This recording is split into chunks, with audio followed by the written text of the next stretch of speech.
بسم اللہ الرحمن الرحیم۔ عید الفطر کی نماز پڑھنے کا سب سے آسان اور صحیح طریقہ کیا ہے؟ کب ہاتھ اٹھانے ہیں، کب چھوڑنے ہیں اور کب باندھنے ہیں، یہ ساری باتیں اس ویڈیو میں آپ حضرات انشاءاللہ آسانی سے سیکھ لیں گے۔ سب سے پہلے نیت کا مسئلہ ہے، اور نیت دل میں کر لینی ہی کافی ہے۔ اگر کوئی زبان سے کہنا چاہے تو اس طرح کہے کہ میں عید الفطر کی 2 رکعت نماز واجب 6 زائد تکبیروں کے ساتھ پڑھتا ہوں، واسطے اللہ تعالیٰ کے رخ میرا کعبہ شریف کی طرف، پیچھے ان امام صاحب کے۔ اور اگر عید الاضحیٰ کی نماز ہے تو پھر نیت میں عید الاضحیٰ لگا لیں گے۔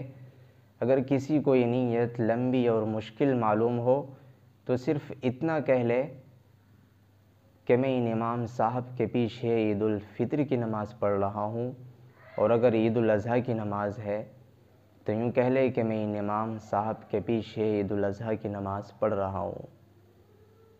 نیت کے بعد امام صاحب تکبیر تحریمہ کہہ کر کے ہاتھ باندھ لیں گے۔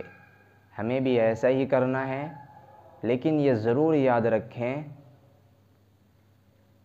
کہ امام صاحب کی تکبیر تحریمہ سے پہلے اگر ہم نے تکبیر کہہ لی اور ہاتھ باندھ لیے تو ہماری نماز نہیں ہوگی۔ اسی لیے امام صاحب کی تکبیر کے بعد ہی ہمیں تکبیر تحریمہ کہنی ہے اور ہاتھ باندھنے ہیں۔ پھر امام صاحب ثنا پڑھیں گے اور ہم بھی ثنا پڑھیں گے۔ سبحانک اللہم و بحمدک و تبارک اسمک و تعالی جدک و لا الہ غیرک۔ ثنا پڑھ لینے کے بعد 3 زائد تکبیریں کہنی ہیں۔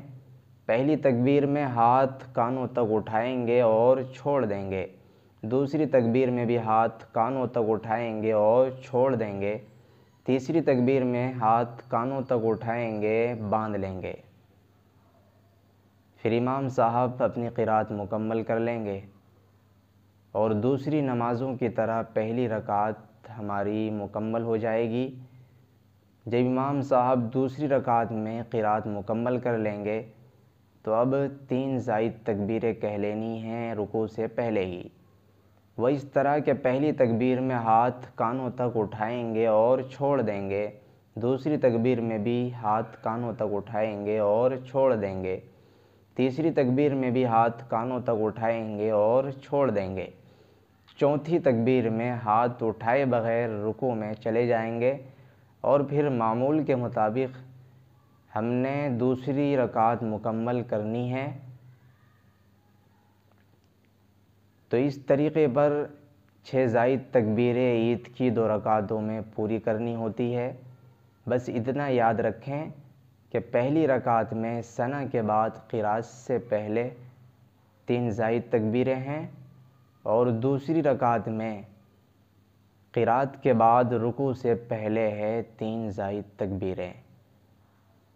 امید ہے کہ آپ حضرات سمجھ گئے ہوں گے، اسی لیے اس ویڈیو کو خوب شیئر کریں تاکہ آپ کو ثواب ملے، اور آپ کے دوست و احباب اس سے پہلے ہی اس کا طریقہ صحیح طور پر جان لیں۔ اللہ تعالی عمل کی توفیق عطا فرمائیں۔ وما علینا الا البلاغ۔